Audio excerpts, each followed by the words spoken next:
प्रधानमंत्री नरेंद्र मोदी आज मध्य प्रदेश और छत्तीसगढ़ के एक दिवसीय दौरे पर। मध्य प्रदेश में बीना पहुंचने पर रोड शो के दौरान प्रधानमंत्री का भव्य स्वागत।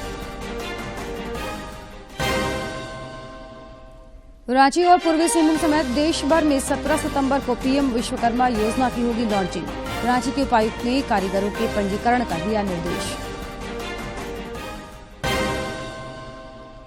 देश भर में आज मनाया जा रहा है हिंदी दिवस। राजधानी रांची सहित राज्य भर में कई कार्यक्रमों का आयोजन।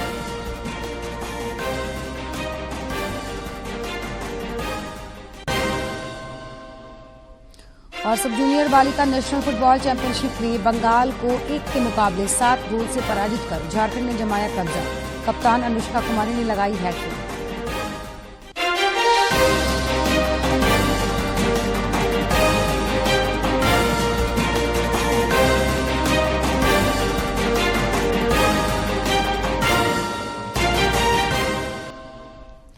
नमस्कार, खबरें झारखंड में आपका स्वागत है। मैं हूं जयलक्ष्मी और अब समाचार विस्तार से।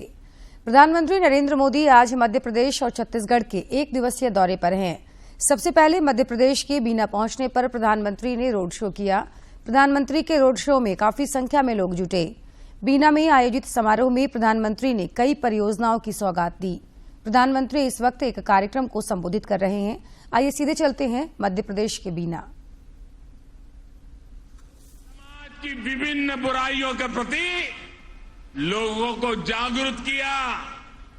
इंडी गठबंधन के लोग उस सनातन को समाप्त करना चाहते हैं, जिस सनातन से प्रेरित होकर लोकमान्य तिलक ने मां भारती की स्वतंत्रता का बीड़ा उठाया।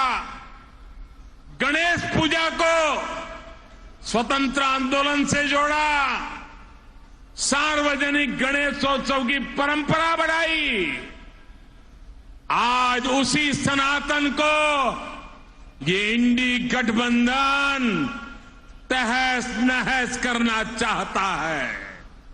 साथियों, ये सनातन की ताकत थी कि स्वतंत्रता आंदोलन में फांसी पाने वाले वीर कहते थे कि अगला जन्म मुझे फिर ये भारत मां की गोद में देना।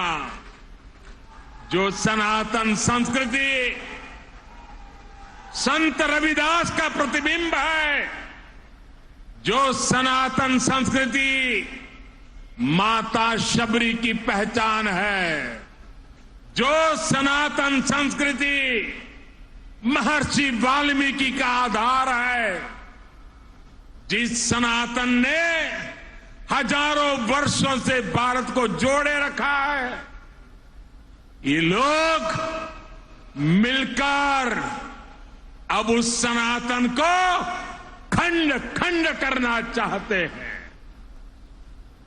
आज इन लोगों ने खुल करके बोलना शुरू किया है, खुल करके हमला करना शुरू करके दिया है। कल ये लोग हम पर होने वाले हमले और बढ़ाने वाले हैं। प्रधानमंत्री नरेंद्र मोदी 17 सितंबर को पीएम विश्वकर्मा योजना का शुभारंभ करेंगे।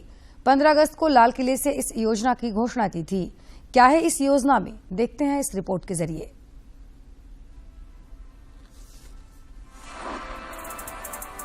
जो परंपरागत कौशल्य से रहने वाले लोग, जो औजार से और अपने हाथ से काम करने वाला वर्ग है, हमारे सुथार हो, हमारे सोनार हो, हमारे राजमिस्त्री हो, हमारे कपड़े धोने वाले काम करने वाले लोग हो, हमारे बाल काटने वाले भाई बहन परिवार हो, ऐसे लोगों को एक नई ताकत देने के लिए विश्वकर्मा जयंती पर विश्वकर्मा योजना लॉन्च करेंगे। अनादिकाल से जिन्होंने अपनी प्रतिभा और परिश्रम से भारत के कण कण को जोड़ा, अपने हाथों के हुनर से सदियों पुरानी परंपराओं को संजोया, ऐसे शिल्पकारों और कारीगरों के उत्थान हेतु माननीय प्रधानमंत्री श्री नरेंद्र मोदी जी के विजन एवं मार्गदर्शन से भारत सरकार ने उठाया एक ऐतिहासिक कदम। पीएम विश्वकर्मा, जिससे हमारे देश के करोड़ों शिल्पकारों, दस्तकारों और कारीगरों के हाथ और भी मजबूत होंगे। इस योजना के अंतर्गत 18 प्रकार के शिल्प एवं व्यवसाय चिन्हित किए गए हैं।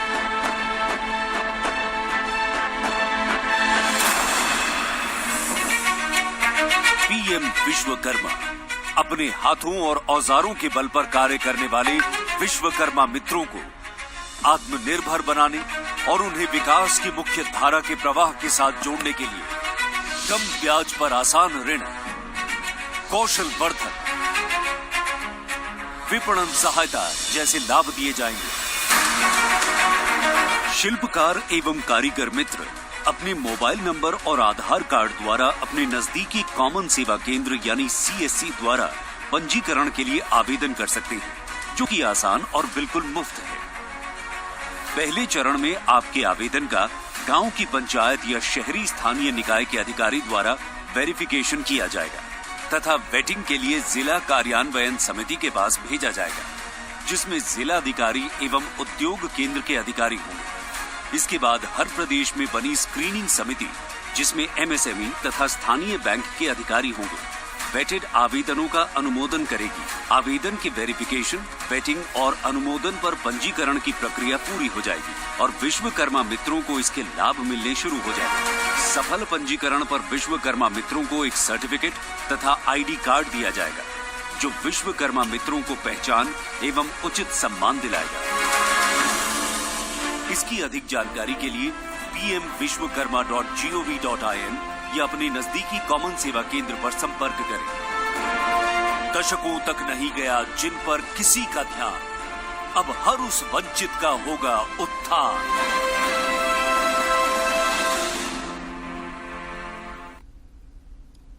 पीएम विश्वकर्मा कौशल सम्मान योजना 17 सितंबर को देश के 70 स्थानों के साथ झारखंड के रांची और पूर्वी सिंहभूम में लॉन्च की जाएगी।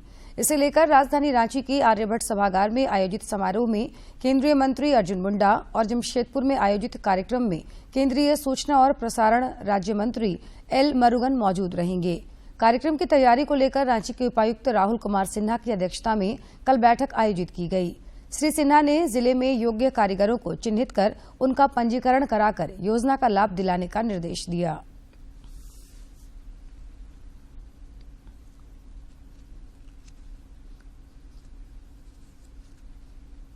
इन सभी जो अपने फैमिली बिजनेस के साथ जुड़े हुए रहते हैं, उन सभी को एनरोल किया जाएगा, उन सभी का रजिस्ट्रेशन किया जाएगा।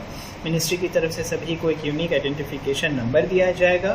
First time one time grant के रूप में टूल किट्स खरीदने के लिए 15,000 रुपये उपलब्ध कराए जाएंगे और उसके बाद भविष्य में उन्हें किसी भी तरह का कोलैटरल फ्री लोन की ज़रूरत पड़ती है तो वो उन्हें बहुत ही कम इंटरेस्ट रेट पर उपलब्ध कराया जाएगा।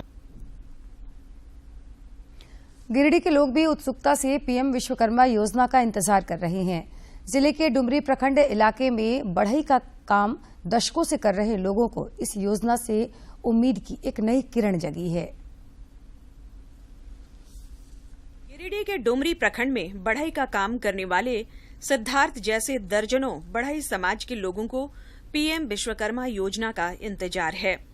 अब तक वो किसी तरह अपने इस पुश्तैनी काम के दम पर रोजी रोटी चला रहे थे, लेकिन अब उनमें उम्मीद की नई किरण जगी है। प्रधानमंत्री है वो जो 1700 करोड़ का जो योजना पास किए हुए हैं, उनके लिए बहुत बहुत धन्यवाद करता हूँ, आभार रहता हूँ उनका, जो हमारे बड़ी समाज के लिए, विश्वकर्मा समाज के लिए इतना बहुत बड़ी राशि जो सोचे हैं, समझे हैं, एक बहुत बढ़िया है।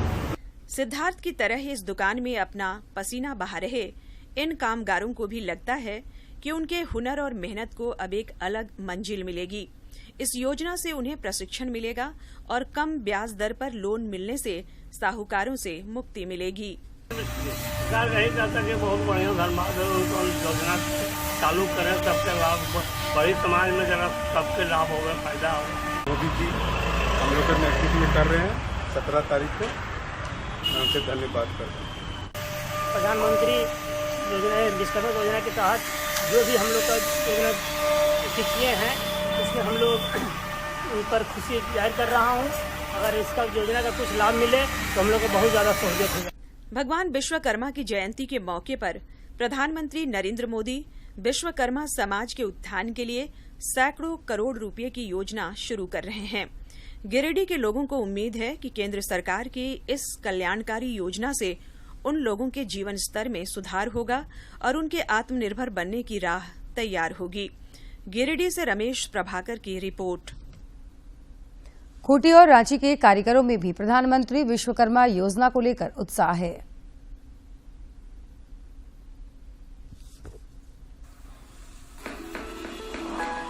ये है खूंटी के दीपक शर्मा जो सोने चांदी का व्यापार करते हैं और ग्रामीण क्षेत्रों के हाट बाजार में घूम घूम कर गहनों को बेचते हैं। इससे किसी तरह इनका जीवन यापन तो हो जाता है, लेकिन भविष्य को लेकर एक अनिश्चितता हमेशा बनी रहती है। लेकिन जब से इन्हें प्रधानमंत्री विश्वकर्मा योजना के शुरू होने की जानकारी मिली है, तब से उम्मीद की एक नई किरण जगी है। हमारा जो कारीगर वर्ग का समाज है, उनको ये चीज बहुत फायदा रखेगा और हम प्रधानमंत्री जी का बहुत दिल से शुक्रिया करेंगे जो हम गरीब कारीगरों लोगों के लिए उन्होंने इतना सोचा। दीपक शर्मा का कहना है कि पुश्तैनी धंधे के लिए महाजनों से ऊंचे ब्याज दर पर पूंजी लेकर काम करने से कर्ज का बोझ बढ़ता जाता था और मुनाफा भी कम होता था, लेकिन अब वो ज्यादा मुनाफा कमा सकेंगे। पहले महाजनों से पैसा लेके हम लोग काम करते थे, लेकिन अब वो महाजन वाला हमारा सिस्टम ही खत्म हो गया। अब हम लोग डायरेक्ट बैंक से पैसा लेते हैं, 5% पे पैसा लेते हैं। वो हमको लोग के लिए बहुत फायदा है। हमारा सालों भर का कमाई हो जाता है इन सब चीजों से। अब हम अपने आप में आत्मनिर्भर हैं। वहीं रांची में पिछले 30 वर्षों से फैब्रिकेशन के काम में जुड़े अयोध्या प्रसाद सिंह का कहना है कि योजना से प्रशिक्षण के साथ साथ बैंक ऋण की सुविधा मिलने से कारीगरों के जीवन में भी बड़ा बदलाव आएगा। ये योजना हर निचले तबके के इस व्यवसाय से जुड़े हुए लोगों का बहुत बड़ा उन्नति का कारक है। रांची के बाकी कारीगरों को भी इस बात की उम्मीद है कि वो अपने हुनर के दम पर आत्मनिर्भर बन सकेंगे। ये जो विश्वकर्मा योजना शुरू होने जा रहा है वो प्रधानमंत्री योजना के तहत हो रहा है, इसलिए हम लोगों को आशा है कि इस योजना का लाभ हम लोग को प्राप्त हो। प्रधानमंत्री नरेंद्र मोदी जी 17 सितंबर को जो लॉन्च कर रहे हैं विश्वकर्मा योजना, बहुत खुशी की बात है। हम ये गरीब के उत्थान के लिए बहुत अच्छा होगा।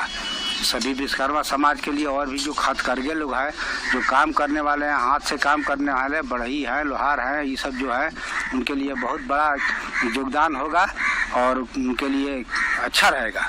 पीएम विश्वकर्मा योजना के तहत 30 लाख पारंपरिक कारीगरों को प्रत्यक्ष रूप से जोड़ने का लक्ष्य रखा गया है। कारीगरों को उम्मीद है कि योजना से व्यापार करने में आसानी होगी, जिससे वे आर्थिक रूप से सशक्त हो पाएंगे। रांची से कर्मवीर के साथ खूंटी से दिवाकर कुमार और ज्योत्सना की रिपोर्ट, डीटी न्यूज। वित्तीय समावेशन के लिए चौथी G20 वैश्विक साझेदारी बैठक आज मुंबई में शुरू होगी। 3 दिवसीय बैठक में G20 सदस्य देशों, विशेष आमंत्रित देशों और अंतर्राष्ट्रीय संगठनों के 50 से अधिक प्रतिनिधि भाग लेंगे। 2 दिवसीय बैठक में G20 सदस्य देशों, विशेष आमंत्रित देशों और अंतर्राष्ट्रीय संगठनों के 80 से अधिक प्रतिनिधि शामिल हो रहे हैं। आज G20 सदस्यों और अंतर्राष्ट्रीय संगठनों का फोकस एरिया जैसे अंतर्राष्ट्रीय वित्त संस्थाएं, सार्वजनिक वित्त और प्रोत्साहन से जुड़े मुद्दों में अब तक हुई प्रगति पर चर्चा होगी। वहीं पहले दिन प्रतिनिधियों ने फोकस क्षेत्रों जैसे बाजार, विकास और स्थिरता लक्ष्यों के लिए निवेश से जुड़े क्षेत्रों में प्रगति को लेकर अपने विचार प्रस्तुत किए।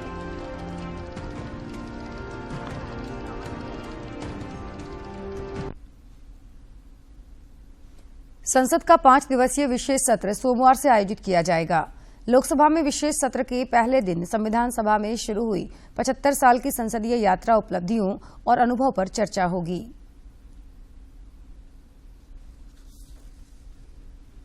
से लेकर आज तक की संसदीय यात्रा पर भी चर्चा होगी। वहीं सत्र के दौरान 4 विधेयकों को भी दोनों सदनों में पेश किया जाएगा। एजेंडे में 4 बिलों में advocate bill, press and registration of periodical bill 2023, post office bill और chief election commissioner and other election commissioner bill का जिक्र है।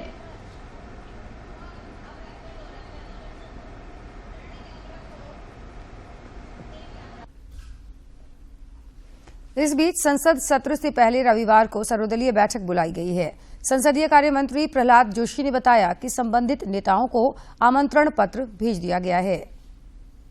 सरकार ने सर्वदलीय बैठक भी बुलाई है, जहां संसदीय कार्य मंत्री प्रहलाद जोशी ने सोशल मीडिया पोस्ट में बताया कि संबंधित नेताओं को आमंत्रण भेज दिए गए हैं। संसद का ये विशेष सत्र 17 से 22 सितंबर तक चलेगा। ग्रीन एनर्जी और रिन्यूएबल एनर्जी के जरिए देश को बिजली के क्षेत्र में आत्मनिर्भर बनाने की कवायद की जा रही है।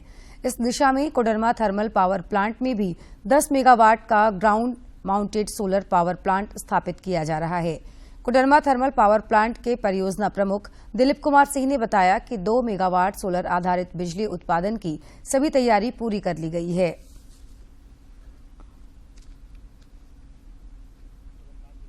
उसका 10 मेगावाट कैपेसिटी है, तो अभी हम लोग 2 मेगावाट का करीब इंस्टॉल कर लिए हैं और उसका हम लोग टेस्ट रन जो होगा, टेस्ट चार्ज हम लोग 15 तारीख को प्लान किए हैं कि उसको हम लोग टेस्ट चार्ज करेंगे और जब पूरी तरह से 10 मेगावाट हो जाएगा तब हम लोग कमर्शियल ऑपरेशन में डालेंगे उसको। तो हम लोग 15 तारीख को एक टेस्ट चार्ज करके देखेंगे, 2 मेगावाट का हम लोग टेस्ट चार्ज करेंगे। रांची के उपायुक्त राहुल कुमार सिन्हा ने कल नीलाम पत्र शाखा का निरीक्षण किया। इस दौरान उन्होंने नीलाम पत्र कार्यालय में वादों की अद्यतन स्थिति से न्यायालय को अवगत कराया। रजिस्टर का मिलान, आवेदनों पर रीजवाइंडर उपलब्ध कराने, बड़े बकायेदारों की सूची उपलब्ध कराने, वादों में निर्धारित तिथि को पैरवी करने और अनापत्ति प्रमाण पत्र ससमय उपलब्ध कराने की जानकारी ली। मौके पर उपायुक्त ने नीलाम पत्र पदाधिकारी को न्यायालय के माध्यम से देनदारों को सूचित करने का निर्देश दिया।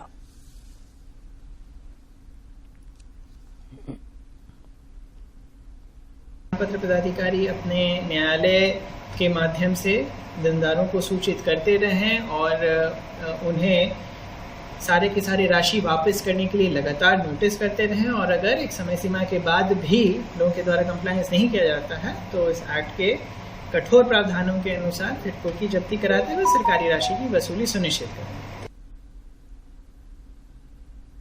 झारखंड समेत देश भर में आज हिंदी दिवस मनाया जा रहा है। 14 सितंबर 1949 को संविधान सभा ने हिंदी भाषा को देश की आधिकारिक भाषा के रूप में अपनाया था। इधर राजधानी रांची सहित राज्य भर में हिंदी दिवस पर कई कार्यक्रमों का आयोजन किया जा रहा है। हिंदी जन जन की भाषा और हिंदी दिवस हर भारतीय के लिए गर्व का दिन है। पूरे देश के स्कूलों, कॉलेजों और सरकारी कार्यालयों में हिंदी दिवस बेहद उत्साह और जोश के साथ मनाया जा रहा है। हिंदी सिर्फ हमारी मातृभाषा ही नहीं बल्कि ये राष्ट्रीय अस्मिता और गौरव का प्रतीक है। हिंदी ही है जो धर्म, जाति, भाषा, संस्कृति की विविधताओं के फासले को खत्म कर देती है। हिंदी अलग अलग क्षेत्रों के लोगों के दिल की दूरियां मिटाकर सभी को एकता के सूत्र में बांधे रखती है। आजादी के बाद हिंदी को बढ़ावा देने के उद्देश्य से हिंदी दिवस को मनाने की शुरुआत हुई। महात्मा गांधी ने हिंदी को राष्ट्रभाषा बनाने को कहा था। हिंदी भारत की राष्ट्रभाषा नहीं है लेकिन इसे भारत की राजभाषा जरूर मानी गई है। केंद्रीय हिंदी संस्थान हिंदी को बढ़ावा देने के लिए हिंदी पखवाड़े का आयोजन करता है। इस दौरान व्याख्यानमाला आयोजित की जाती है और हिंदी में शुद्धता लाने पर जोर रहता है। हम हिंदी व्याख्यानमाला चलाते हैं। उस व्याख्यानमाला के अंतर्गत हिंदी को किस तरह से बढ़ावा दें, हिंदी में कितनी शुद्धता लाएं, इन सब चीज़ों पर हमारा ध्यान रहता है और इन सब चीज़ों को ध्यान में रख करके हम उनका पूरा एक कार्यक्रम की रूपरेखा तैयार करते हैं और उस कार्यक्रम के तहत हम उस कार्य को क्रियान्वित करते हैं। हिंदी की लोकप्रियता देश ही नहीं विदेशों में भी बढ़ती जा रही है। केंद्रीय हिंदी संस्थान में बड़ी संख्या में विदेशों से भी विद्यार्थी पढ़ने आते हैं जिन्हें हिंदी तो सिखाई जाती है, साथ ही भारत की संस्कृति और सभ्यता की जानकारी भी दी जाती है। हमारे यहाँ विदेशी विद्यार्थी आते हैं पढ़ने के लिए। वो अलग अलग देशों से आते हैं, अलग अलग उनका एक लेवल रहता है, स्तर रहता है। उस स्तर पर हम उनकी परीक्षा लेकर के प्रवेश परीक्षा लेकर उन्हें उनकी कक्षाएं निर्धारित करते हैं और उन कक्षाओं से के द्वारा हम उन्हें हिंदी का ज्ञान देते हैं और केवल हिंदी का ही ज्ञान नहीं देते हैं, भारत की संस्कृति, अध्यात्म, इन सब के बारे में उन्हें रूबरू कराते हैं। आज के समय में हिंदी भाषा का सरकारी कामकाज में इस्तेमाल तेजी से बढ़ रहा है। हिंदी सिर्फ भाषा ही नहीं बल्कि हमारी पहचान है। हम जितनी सुंदर अभिव्यक्ति अपनी भाषा में कर सकते हैं उतनी दूसरी भाषा में नहीं कर सकते। सभी को हिंदी दिवस की शुभकामनाएं। रजनीश त्रिपाठी के साथ bureau report TT news. Hindi दुनिया में व्यापक रूप से बोली जाने वाली भाषाओं में से एक है और लगभग 52 करोड़ से अधिक लोगों की पहली भाषा है। हिंदी के विकास के लिए देश भर में कई प्रयास किए जा रहे हैं। गांधी ने कहा था, हृदय की कोई भाषा नहीं है, हृदय हृदय से बातचीत करता है और हिंदी हृदय की भाषा है। वहीं जाने माने साहित्यकार भारतेंदु हरिश्चंद्र ने कहा था, निज भाषा उन्नति है सब उन्नति को मूल, यानी कि निज भाषा की उन्नति ही सारी उन्नति का मूल है। वहीं माखनलाल चतुर्वेदी जी ने कहा, हिंदी हमारे देश और भाषा की प्रभावशाली विरासत है। बालकृष्ण शर्मा नवीन जी ने हिंदी को लेकर कहा था, राष्ट्रीय एकता की कड़ी हिंदी जोड़ सकती है। बात करें आचार्य विनोबा भावे जी की, तो उन्होंने कहा, मैं दुनिया की सभी भाषाओं की इज्जत करता हूँ, पर मेरे देश में हिंदी की इज्जत न हो ये मैं सह नहीं सकता। पंडित गोविंद बल्लभ पंत जी के शब्द थे, हिंदी का प्रचार और विकास कोई रोक नहीं सकता। वहीं नेताजी सुभाष चंद्र बोस ने कहा, प्रांतीय ईर्ष्या द्वेष को दूर करने में जितनी सहायता इस हिंदी प्रचार से मिलेगी, उतनी किसी दूसरी चीज से नहीं मिल सकती।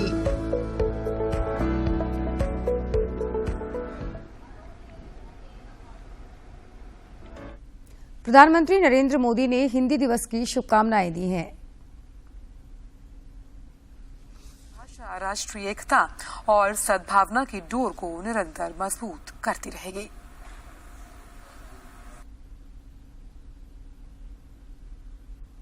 केंद्रीय गृह मंत्री अमित शाह ने हिंदी दिवस पर वीडियो संदेश में कहा कि हमारी सभी भारतीय भाषाएं और बोलियां हमारी सांस्कृतिक धरोहर हैं। हमारी सभी भारतीय भाषाएं और बोलियां हमारी सांस्कृतिक धरोहर है, जिन्हें हमें एक साथ लेकर चलना है। हिंदी की किसी भी भारतीय भाषा से न कभी स्पर्धा थी और न कभी हो सकती है। हमारी सभी भाषाओं को सशक्त करने से ही एक सशक्त राष्ट्र का निर्माण होगा। मुझे विश्वास है कि हिंदी सभी स्थानीय भाषाओं को सशक्त बनाने का माध्यम बनेगी। माननीय प्रधानमंत्री नरेंद्र मोदी जी के नेतृत्व में भारतीय भाषाओं को राष्ट्रीय से अंतर्राष्ट्रीय मंच तक उचित सम्मान मिला है। गृह मंत्रालय का राजभाषा विभाग निरंतर प्रयत्नशील है कि सहज समान मीठी भारतीय भाषाओं को आधुनिक तकनीक के माध्यम से सार्वजनिक प्रशासन, शिक्षा और वैज्ञानिक प्रयोग के अनुकूल उपयोगी बनाई जा सके। प्रधानमंत्री नरेंद्र मोदी 24 सितंबर को मन की बात कार्यक्रम के जरिए देशवासियों के साथ अपने विचार साझा करेंगे। प्रधानमंत्री ने इस कार्यक्रम के लिए लोगों से अपने सुझाव देने का आग्रह किया है। लोग टोल फ्री नंबर 1800-117800 पर मिस्ड कॉल देकर रिकॉर्ड करा सकते हैं। माई गॉव फोरम या नमो ऐप पर भी लोग अपने सुझाव दे सकते हैं। भाजपा के वरिष्ठ नेता और राज्यसभा सांसद दीपक प्रकाश ने रांची के कांके विधानसभा अंतर्गत गोंदा मंडल के विभिन्न क्षेत्रों और मोहल्लों में आयोजित मेरा माटी मेरा देश कार्यक्रम में शामिल हुए। इस दौरान श्री प्रकाश ने कहा कि 2047 में जब देश आजादी का शताब्दी महोत्सव मना रहा होगा, तब हर राष्ट्रभक्त भारतीय के मन में भारत को समर्थ, सशक्त और दुनिया की सबसे बड़ी महाशक्ति के रूप में देखने की इच्छा होगी।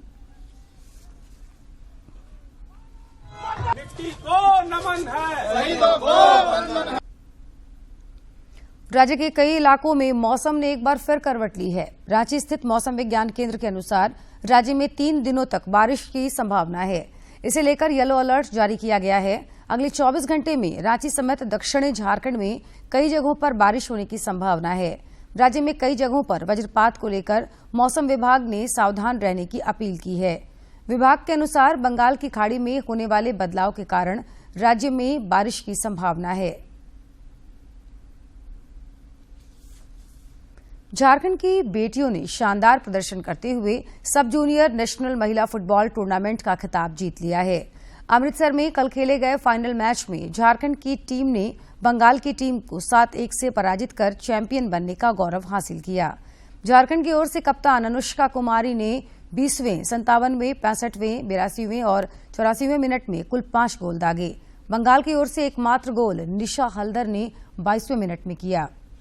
आगामी 24 सितंबर से 1 अक्टूबर तक रांची में आयोजित प्रथम हॉकी इंडिया सब junior east zone hockey championship महिला और पुरुष के लिए कल मारंगोम के जयपाल सिंह मुंडा एस्ट्रोटफ हॉकी स्टेडियम रांची में ट्रायल आयोजित हुआ।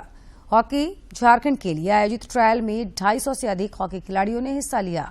इनमें से 25-25 खिलाड़ी चयनित किए गए हैं। इन खिलाड़ियों के लिए 1 सप्ताह तक विशेष प्रशिक्षण शिविर आयोजित किया जाएगा।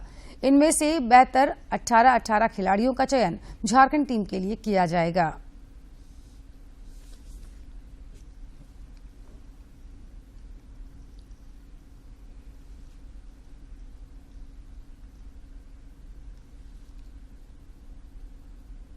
और खबरों के अंत में एक नजर मुख्य समाचार पर।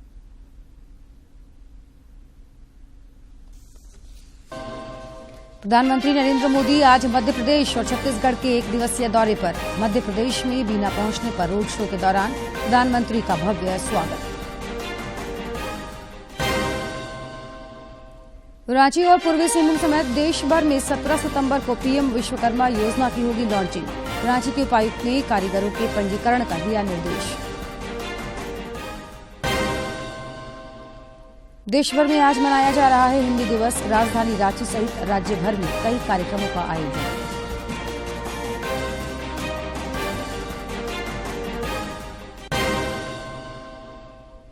और सब जूनियर बालिका नेशनल फुटबॉल चैंपियनशिप में बंगाल को 1 के मुकाबले 7 गोल से पराजित कर झारखंड ने जमाया कब्जा। कप्तान अनुष्का कुमारी ने लगाई हैट्रिक।